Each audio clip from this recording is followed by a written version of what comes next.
665 News at 5। Indore में गंदे पानी से मौतों का मामला गंभीर रूप ले चुका है।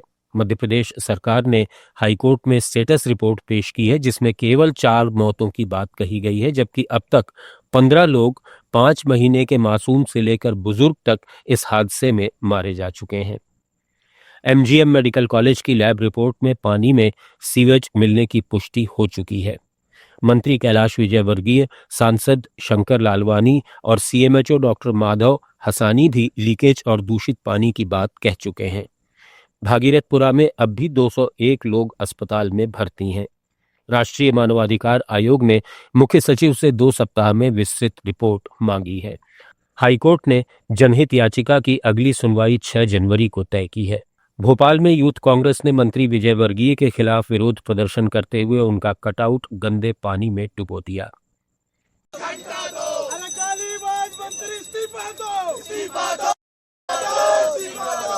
कैलाश विजयवर्गीय शर्म करो, शर्म करो, शर्म करो, शर्म नहीं तो डूब मरो, डूब मरो, डूब मरो। कैलाश विजयवर्गीय शर्म करो, शर्म करो, शर्म करो, शर्म नहीं तो डूब मरो, डूब मरो, डूब मरो। भारतीय जनता पार्टी नहीं चलेगी, भाजपा की अय्याशी नहीं चलेगी, नहीं चलेगी, नहीं चलेगी। वहीं कांग्रेस नेता राहुल गांधी ने इंदौर में दूषित पानी से हुई मौतों पर भाजपा सरकार पर कड़ा हमला किया। उन्होंने सोशल मीडिया पर कहा कि मध्य प्रदेश कुप्रशासन का केंद्र बन चुका है और प्रधानमंत्री मोदी गरीबों की मौत पर हमेशा की तरह खामोश है। इंदौर में पानी नहीं जहर बांटा जा रहा है और प्रशासन कुंभकर्णी नींद पे है। घर घर मातम है, गरीब बेबस है और भाजपा नेताओं के अहंकारी बयान केवल घमंड परोस रहे हैं। राहुल गांधी ने सवाल उठाया कि गंदे पानी की बार बार शिकायत के बावजूद कार्रवाई क्यों नहीं हुई। उन्होंने कहा कि साफ पानी एहसान नहीं, ये जीवन का अधिकार है और उसकी हत्या के लिए भाजपा का डबल इंजन, लापरवाह प्रशासन और संवेदनशील नेतृत्व जिम्मेदार है।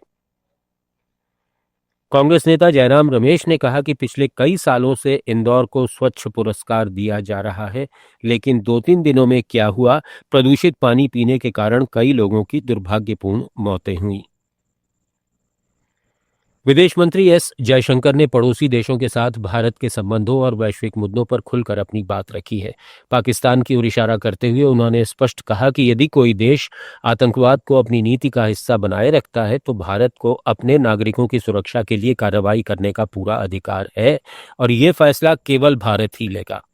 आईआईटी मद्रास में एक कार्यक्रम में उन्होंने जोर देकर कहा कि आतंकवाद और अच्छे पड़ोसी संबंध एक साथ नहीं चल सकते।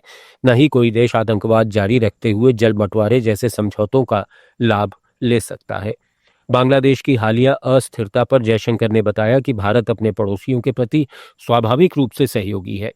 कोविड महामारी में उसने पड़ोसियों को सबसे पहले वैक्सीन उपलब्ध कराई और श्रीलंका के संकट में $4 अरब की मदद की। अरुणाचल प्रदेश को भारत का अभिन्न अंग बताते हुए उन्होंने किसी भी दावे को सिरे से खारिज किया। वैश्विक स्थिति पर उन्होंने कहा कि पिछले 5 साल में कई भ्रम टूटे हैं और अब देश अपनी अर्थव्यवस्था और तकनीक में आत्मनिर्भरता की ओर बढ़ रहे हैं।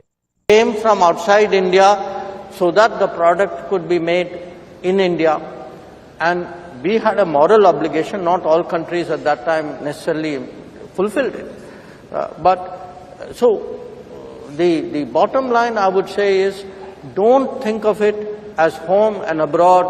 You know, why am I doing this for the world when I still have problems at home? We have to, we'll steady up at home, we'll build up at home, but at the same time, you don't not do foreign policy because you got domestic problems. You know, they've got to walk hand in hand. Rajasthan में gig workers और यात्रियों के हित में परिवहन विभाग ने aggregator policy लागू कर दी है। संयुक्त शासन सचिव और अतिरिक्त आयुक्त परिवहन ओपी बुनकर ने जयपुर में इसका नोटिफिकेशन जारी किया। अब प्रदेश में कैब और एग्रीगेटर कंपनियों को सरकार के तय नियमों के तहत ही काम करना होगा। नई पॉलिसी के अनुसार किराया सरकार तय करेगी और किराए का 80% हिस्सा वाहन मालिक को मिलेगा।